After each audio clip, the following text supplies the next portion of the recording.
अभी भी दिक्कत ज्यादा हमें हो रही, इसलिए हम पाकिस्तान जाना चाहते हैं। लेकिन मैं सीधे शब्दों में बोलूंगा, वो यहाँ से जो वापस जा रहे हैं सीधा मुसलमान बने। यहाँ भी वही है हालात, वहाँ भी वही है, तो जाए कहाँ। ना चोरी करते हैं, ना नशेड़ी है, ना गंजेड़ी है, ना चोर है, ना चक्के हैं। और सब कह रहे हम तो कर तो रहे, क्या कर रहे हैं? यहाँ की लेडीज है वो हॉस्पिटल में एडमिट हो रखी है डेंगू की वजह से। सरकार को सारा पता है कितने लोग जा रहे हैं, कितने आ रहे हैं। अगर ये 10 परिवार पाकिस्तान वापस चले गए, साल भर की कमाई हमारी पल भर में चली जाती है। कचौड़ी बेचते हैं, ज्यादा बड़ा कारोबार नहीं करते। आटा देने, चावल देने से हमारा कुछ भला होने वाला नहीं है।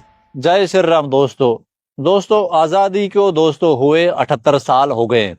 78 साल में दोस्तों अनगिनत पाकिस्तानी हिंदू परिवार दोस्तों भारत आए और बहुत सारे ऐसे करीब 20 से 30% पाकिस्तानी हिंदू वापस भारत से थक हार कर जाते हैं। वजहों पर दोस्तों हमने बहुत बार डिस्कशन करी है, लेकिन दोस्तों अभी दोस्तों 3-4 दिन पहले 10 फैमिलियां पाकिस्तान वापस गई हैं। उस फैमिलियों के दोस्तों रिश्तेदार, पड़ोसी कह लीजिए या जानने वाले कह लीजिए, ये यहाँ बैठे। वो परिवार दोस्तों जो वापस गए हैं वो तो गए, लेकिन ऑलमोस्ट दोस्तों 40-50 families more are considering going back to Pakistan. Now दोस्तों as a organization we want to stop that because हम नहीं चाहते किसी अभाव के कारण, किसी मदद ना होने के कारण को वापस जाए। Let us start today's video। बारिश थोड़ी हो रही है दोस्तों, बात करते हैं, then we will close it। सबसे बात करने से पहले दोस्तों मैं आपको यहाँ पर थोड़ा सिचुएशन दिखाता हूँ। ये हमारे दोस्तों गुलाब जी हैं, गुलाब जी बीमार हैं, बहुत सारी फैमिलीज यहाँ पर दोस्तों परेशान है। भारत इज ए दोस्तों पर्सन, हमारे साथ काम करते हैं, थोड़ी सी सेवा करते हैं लोगों के बीच में दोस्तों। इनसे पूछते हैं, भारत आप बताओ कितनी फैमिलीज और सोच रही है जाने के लिए? लगभग 30-40 फैमिली वापस जाने को सोच रही है। क्या कारण है? कारण यही है कि जैसा हाल वहां पर था ऐसा ही हाल हमारे हिंदुस्तान में ही हो रहा है। जैसे कि मान लो यमुना खादर में रह रहे हैं, हर साल ऊपर बाढ़ पीड़ित की वजह से रोड पे जाना पड़ता है, हर बार झुग्गी बनाना पड़ता है। जो पैसे कमाते हैं वो दोबारा उसमें झुग्गी में लगाना पड़ता है, तो क्या फायदा है यहाँ पर, मतलब रह इसी वजह से परेशान होकर यहाँ से जा रहे हैं, परेशान होकर। ठीक है दोस्तों, 10 फैमिलियां गई हैं। वो 10 फैमिलियां आप बताओ क्यों गई है, उनके में कितने बड़ा परिवार था, ये सब कुछ समझाओ। उसमें 6 से लेके 8 परिवार में मेंबर थे, जिसमें कमाने वाला एक। तो मान के चलो बीमारी है, अभी बाढ़ आई है, बाढ़ की वजह से यानी कि सब पूरा फैमिली की फैमिली बीमार हो गई। अब कमाने वाला एक, कोई पूछने वाला है नहीं है। यहाँ पे डेंगू मच्छर है, इसकी वजह से 1-2 मौतें भी हुई हैं और कमाने का कोई ऐसा जरिया भी नहीं है, कोई सरकार ऐसी सुविधा भी नहीं दे रही, जानकारी भी मेरे को नहीं ये है। बताओ, जो परिवार वापस गए उनका वहां पर क्या हाल होगा? क्या होगा, जैसे कि पहले हो रहा था वही होगा। यहाँ भी वही है हालात, वहाँ भी वही है, तो जाए कहाँ। वापस में जाना अच्छा लगा तो वो चले गए। अब यहाँ भी दिखते हैं जेलें, वहां भी जेलें। अगर हमारा यही कसूर है तो वो दिक्कतों की वजह से तो जा रहे हैं। यहाँ रेहड़ी पटड़ी का काम नहीं चल रहा है, रेहड़ी पटड़ी लगाने के लिए जगह ही नहीं मिल रही है। बेरोजगार बैठे हैं, बीमारियों की वजह में घिरे हुए हैं। अभी भी 2 यहाँ की लेडीज हैं वो हॉस्पिटल में एडमिट हो रखी है डेंगू की वजह से। अभी यही दिक्कतें चल रही है, अब क्या करें। आप बताओ भैया, जो परिवार वापस गए तो उनका फिर वहां पर कैसा वेलकम होता है और वहां की सोसाइटी एक्सेप्ट करती है, खासतौर से मुस्लिम समाज की शक की नजर से देखती है? वहाँ पे जैसे यहाँ से गए हैं तो हमारी सोच, हमारी समझ से तो उसी को दो, जैसे ये हालात है वहां से बदतर हाल वहां भी होंगे। और अभी यहाँ की ये तस्तकी देख के तो मन यहाँ भी नहीं लग रहा किसी का भी, क्योंकि सुविधा तो कर रहे हैं सब, लेकिन सुविधा जैसे होनी चाहिए वो नहीं हो रही यहाँ पे। इसलिए पानी की दिक्कत और परेशानी, ये बच्चे बीमार पड़े हैं, बरसात हो रही है, हरदम पानी आ रहा है तो ऊपर जा रहे हैं, कभी सामान लेके फिर नीचे आ रहे हैं। इस वजह से दिक्कत में बहुत परिवार गए हैं। उसी को हमने इतना भी समझाया, भाई धीरे धीरे कुछ न कुछ हो जाएगा, लेकिन अभी तक कुछ नहीं हुआ। फैमिलीज वापस जाती हैं तो वहां पर कितना चांस है कि फिर वो लोग वहां जो उनके साथ हो उसको वो एक्सेप्ट करे। बस जितना उनसे होगा वहां पे वो एक्सेप्ट कर लेंगे। काफी दिक्कतें झेलने के बावजूद भी वो यहाँ पर आए थे। 7 साल हो गए, किसी को 10 साल हो गए। जो शरणार्थी परिवार सिग्नेचर ब्रिज, आदेश नगर, रोहिणी सेक्टर 11, मजनू का टीला में है, उन्होंने किसी प्रकार की कोई व्यवस्था, किसी प्रकार की कोई जगह या कोई डेवलपमेंट उनका नहीं हुआ। तो इसी कारण वो यहाँ से फिर वापसी चले गए हैं। वही दिक्कतें झेलने के लिए, धर्म परिवर्तन कराने के लिए, बहू बेटियों की इज्जत, पता नहीं अब क्या होगा, वो तो परमात्मा जानता है। एचएसएफ से हमारी हाथ जोड़ के बेनती है विजय पंडित जी से कि ये जो 15 से 20 परिवार जो भी हैं यहाँ पे अभी सिग्नेचर ब्रिज में, उनको बसाने के लिए कहीं व्यवस्था की जाए, प्लॉट की व्यवस्था या किसी प्रकार की जो झुग्गी उग्गी की व्यवस्था की जाए तो आपका उपकार होगा। धन्यवाद। मेरे को बहन बताओ, सबको समझाओ, सरकारी लेवल पे क्या मदद है आपको? हमें सरकारी मदद पे कोई मदद नहीं सरकार ने की। जब बाढ़ आती है हम ऊपर रोड पे जाते हैं, कभी नीचे आते हैं। अभी भी बरसात हो रहा है, ना अच्छा तरह का यहाँ बैठने की जमीन दी है, ना घर दिया है। अभी भी दिक्कत ज्यादा हमें हो रही, इसलिए हम पाकिस्तान जाना चाहते हैं। यहाँ में भी दिक्कत है कि किसने बर्तन बेचे, किसने बिस्तर बेचे, ऐसे करके हम हिंदुस्तान में आए थे। यहाँ में भी कोई सुविधा नहीं, सरकार क्या कर रही है। इसीलिए हमारे लोगों का मन हो रहा है इससे वापस चले जाए पाकिस्तान तो अच्छा है। पाकिस्तान में जो लोग जाएंगे तो वहां पर तो फिर वही है धर्म परिवर्तन खतरा, उसका क्या करोगे? बस जो होगा नसीब में होगा, देखे जाएंगे और क्या करेंगे। आपका मैंने कहने का मतलब ये है कि मतलब जो हिंदू देश समझ कर आए हो, नाराज होकर जा रहे हैं। और क्या, धर्म के लिए आए, धर्म हुआ नहीं तो और क्या करें। लोग अभी हॉस्पिटल में पड़ा है, डेंगू बुखार हो गया, बहुत लोग बीमार पड़े हैं, कोई हमारी सुविधा नहीं है और हम क्या कर सकते हैं। हाथ जोड़ के विनती कर ली, मांग लिया। सरकार को सारा पता है कितने लोग जा रहे हैं, कितने आ रहे हैं, सब पता नहीं है सरकार को। लोगों को पागल बना रहे और हम क्या कर रहे हैं, खास करके हमें पागल बना दिया। बताओ, बुरा लगता है आप लोगों को कि जैसे पाकिस्तान वापस जा रहे हैं फैमिलीज, कितना बुरा लग रहा है आपको जो आप लोग यहाँ पर बचे हो? हाँ देखो, गुस्सा तो मेरे ख्याल से हिंदू परिवार यहाँ का जो रह रहा है, हिंदू निवासी, वो होगा गुस्सा। लेकिन मैं सीधे शब्दों में बोलूंगा, वो यहाँ से जो वापस जा रहे हैं सीधा मुसलमान बनेंगे, सीधा। ये मैं शब्दों में कह रहा हूँ, क्योंकि यहाँ पर मदद तो हो रही है लेकिन वो जो होनी चाहिए वो मदद नहीं हो रही है यहाँ पर। हमें ये आटा दाल ये तो पूरे वक्त में देना चाहिए, लेकिन जो मैन जो है, जो हमारी कहीं जमीन दे तो हम अपने बलबूते पे कमाएंगे खाएंगे। हमें बाहर निकलने नहीं देती सरकार। कहीं बाहर घूमने या कहीं जाते तो FRO से फोन आ जाते हैं, वहां से फोन आ जाते हैं, बाहर मत जाओ। जैसे यहाँ से लोग बाहर सख्ती हुई है, सख्ती समझाओ, सख्ती से लोग कितने परेशान हैं?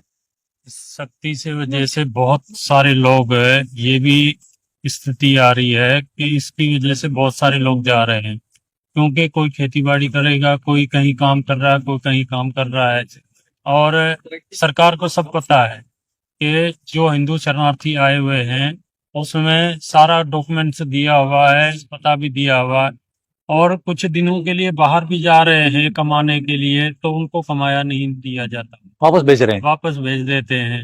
बहुत सख्ती हो रही है। इधर से आ गया हूँ, इधर हमारे को बहुत दिक्कत है। सांप कीड़े, बाढ़ आती है, कभी हेठ कभी पत्थे, कभी हेठ कभी ये पत्थे, हमारे को दिक्कत है, परेशान है, बुखार है, हॉस्पिटल में पड़ा है, हमारा लोग पड़ा है।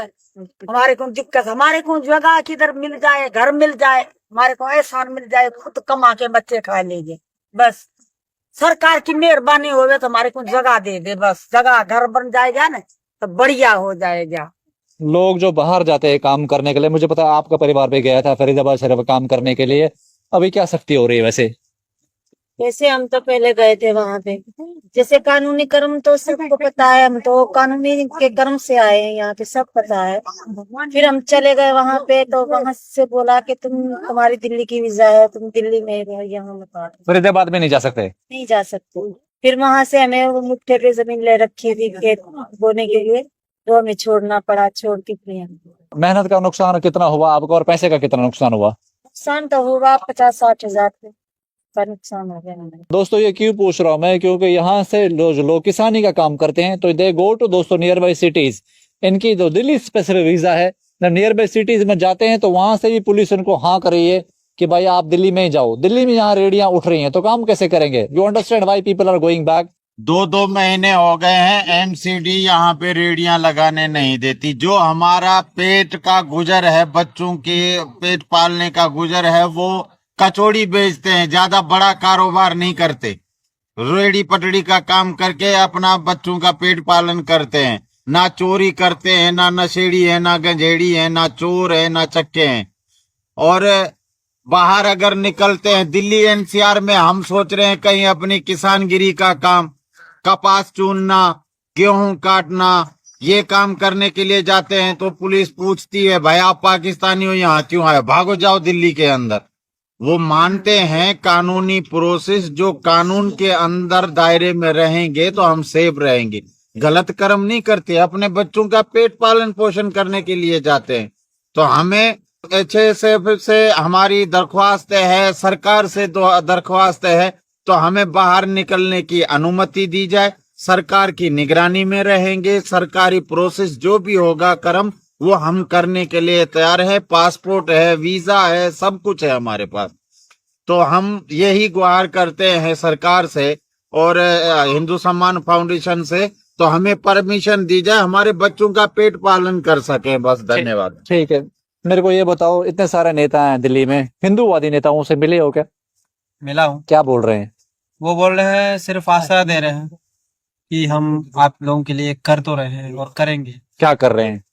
आप लोगों को नागरिकता दिलवा दी और नागरिकता दिलवा रहे हैं। दिल्ली सरकार कहाँ दिलवा रही नागरिकता? बस वो बोलकर चले जाते हैं। पिछली बाढ़ लगभग 2023 वाली बाढ़ में भी कहा था कि 2 महीने के अंदर आप लोगों को यहाँ से निकाल देंगे। किसने कहा था? आतिशी ने भी कहा था, अपने मनोज तिवारी ने भी कहा था कि यहाँ से आपको 2 महीने के अंदर निकाल देंगे, लेकिन कुछ भी नहीं हुआ। अफसोस की बात है, हम उस पर गुस्सा नहीं है। हम तो चाहते हैं अपने हिंदू परिवारों की मदद करें। यहाँ से परिवार वापस जा रहा है, क्यों जा रहा है? आप लोगों की दुख की वजह से जा रहा है। पहले हमें लूटा, किसने लूटा? अपने हिंदू ने लूटा। किसने? गांधी परिवार ने लूटा। और आज देखो आज क्या हाल हो रहा है हमारे हिंदू भाइयों का। यहाँ पर आ गए हैं और सब कह रहे हैं हम तो कर तो रहे हैं। क्या कर रहे हैं? आटा देने, चावल देने से हमारा कुछ भला होने वाला नहीं है। और किसी नेता के पास जाते हैं तो वो नेता क्या कहता है कि आप बिहार से आ रहे हैं और आप भी जाओ ना, अपने किराए पे जमीन लो, अपने रहो, खाओ पियो, मौज उड़ाओ। हम ऐसे कैसे रहेंगे? हमारा अधिकार है, यहाँ पर हिंदुस्तान में आए हैं तो रिफ्यूजी स्टेटस हमें यहाँ मिलना चाहिए, यहाँ हमें थोड़ी थोड़ी जगह देनी चाहिए। तो हम यहाँ पर अपने बच्चों का खुद मेहनत करके अपना पालन पोषण करेंगे। अधिकार देना चाहिए। कार्ड भी हमारा नहीं बन रहा है। बच्चे तो ज्यादातर तो बच्चों की पढ़ाई की वजह से यहाँ से जा रहे हैं। कितने साल हो गए आपको दीदी यहाँ पे? यहाँ पे 3 साल हो गए, 4 साल। अभी तो आधार कार्ड नहीं बना? नहीं बना। बच्चे बड़े होते जा रहे हैं, वो जैसे कि बिगड़ गए हैं बच्चे। बड़ा देखो कितना बड़ा बच्चा हो गया मेरा, लड़की भी बड़ी हो गई है। आधार कार्ड नहीं बन रहा है, बच्चों के भविष्य के लिए वही नहीं बन रहा है, तो अब हिंदू क्या नेताओं करें? से आप मिले हो, आप खुद गए हो, कोई आश्वासन दिया किसी ने? ऐसा कुछ नहीं, सिर्फ बातें चलती हैं। वो अपनी पॉलिटिशियन को चमकाने के लिए सिर्फ बातें ही करते रहते हैं। मदद नहीं हो रही है? कुछ नहीं है, ऐसा कुछ नहीं है। भैया मेरी विनती तो यही है भारत माता से, जो हम 4 साल हो गए हैं, मेरा लड़का है लगभग 14 साल का, इसलिए ना आधार कार्ड बना है अभी तक और ना कोई सुविधा नहीं हो रही है। गिला करें तो किसकी करें? और इतनी कृपा है अपनी धरती माता की, अपने भारत माता की, जो हमें रहने दिया मोदी सरकार ने। और हमारा इतनी प्रार्थना है मोदी से, तो हमारा कुछ किया जाए। हम आए बड़ी मना आस लेके आए थे, तो हम यहाँ तो भी जैसे वहां थे जैसे यहाँ हैं, और करें तो क्या करें? हमें बस बहुत बहुत बड़ा मना ये भावनाएं जो थी हमारी वो नष्ट हो गई है। हम जब बाढ़ आती है, साल भर की कमाई हमारी पल भर में चली जाती है। करें तो करें, क्या करें, जाएं कहाँ जाएं? बस हमारी यही प्रार्थना है मोदी सरकार से, तो कुछ ना कुछ हमारा किया जाए। कहाँ न कहाँ हमें इस खड्डे से, जमुना मैया की इतनी कृपा है, नुकसान अभी तक नहीं हुआ है। 12-12, 13-13, 20-20 फुट का अजगर आ चुके हैं, पर नुकसान करते हैं डेंगी। डेंगी करते हैं, 2-4 लोग इधर मर भी गए हैं। तो हमारी यही प्रार्थना, यही गुहार है, तो हमें यहाँ से निकाल कर कहीं ना कहीं, भला इतना नहीं तो इतना तो हमारी हेल्प करो ना मेरे भाई। ठीक। जय श्री राम, जय भारत माता की। मेरे को ये बताओ, ये परिवार क्यों जा रहे हैं यहाँ से? वो इसलिए जा रहे हैं तो आधार कार्ड नहीं है, जैसे यहाँ खड्डे में से आ गए हैं तो ऊपर एमसीडी उठा के रेडियो लेके चले जाते हैं, बहुत दिक्कत है। इसलिए बच्चों का भविष्य नहीं हो रहा है, इसलिए आगे पीछे जैसे वो बोले सुविधा तो कुछ नहीं मिल रही हमारे को, इसलिए वापस जा रहे हैं। आप मेरे को बताओ, सरकार की सख्ती जो है, बस एमसीडी की रेडियां हटना और ये जो वीजा की जो टाइटनेस हो गई है, दूसरे शहरों से लोगों को इधर भेज रहे हैं वापस, कितना बड़ा कारण है ये इस चीज का कि लोग वापस जा रहे हैं? इनका ऐसे कारण है, जैसे वहाँ पाकिस्तान में हम रहते थे, हमें एक दुख था वहाँ पे, 99 सुख था वहाँ पे, एक दुख था हमें, कौन सा? मुसलमानों की दिक्कत थी वहाँ पे, बाकी सब कुछ सुख था हमें। खेती बाड़ी भी करते थे, काम धंधा भी करते थे, रोजगार भी करते थे, अपना परिवार भी था, अपनी जगह भी थी, घर भी था, सब कुछ था हमारे पास। मुसलमान की दिक्कत की वजह से ही छोड़ना पड़ा, भारत में आना पड़ा हमें। तो यहाँ आके हमने देखा, तो अभी मुझे 8 साल हो गए हैं यहाँ पे आते हुए। बहुत सारे नेता भी आए यहाँ पे, बहुत सारे एनजीओ भी आए यहाँ पे, बहुत प्रकार के इंसान आए यहाँ पे, मिले हमसे। तो यहाँ पे मैंने 8 साल बिताए, 8 साल के अंदर मैंने देखा तो हमें एक सुख है यहाँ पे, हिंदू का देश है, बाकी सब कुछ हमें दुख है यहाँ पे। रहने का दुख है, खाने का दुख है, कमाने का दुख है, सब कुछ हर प्रकार का दुख है। बच्चे पढ़ाई नहीं कर सकते हैं, आधार कार्ड नहीं बन रहा है, वीजा अप्लाई करो तो वो कैंसिल हो जाता है। एक परिवार में मान लो 10 लोग हैं वहाँ पे, तो मान लो 10,000 रुपये लग जाते हैं। अगर पासपोर्ट जिनके खत्म है, उनको पासपोर्ट बनाने के लिए जाओ तो 30-40 हजार रुपये खर्चा हो जाता है परिवार। तो इसी प्रकार से हर प्रकार का दुख होता है। यहाँ से 5 किलोमीटर हमें स्कूल में जाना पड़ता है बच्चों को छोड़ने, सरकारी बस भी नहीं है वहाँ पे। अगर आधार कार्ड होंगे तो एडमिशन करेंगे, और आधार कार्ड नहीं है तो नहीं करेंगे। अगर 10 साल का बच्चा है उनका, जिनको मान लो जो काफी पहले आ रखे हैं 2011 से, उनका आधार कार्ड है तो 10 साल का बच्चा है तो उनको भी नहीं करेंगे। पढ़ाई में ही फेल है, खाने पीने में ही फेल है, रहने में ही फेल है, सब कुछ में फेल यहाँ पे जा रहे हैं हम। तो इनकी वजह से ये कारण है, हर प्रकार का हमें दुख मिल रहा है यहाँ से। ठीक है दोस्तों, सरकार हमारे हिंदूवादी है और बहुत टाइम बाद हिंदूवादी सरकार हमारी दोस्तों दिल्ली में आई है। तो संगठन हमारा हिंदुओं का अब इस सिचुएशन को कैसे टैकल करे?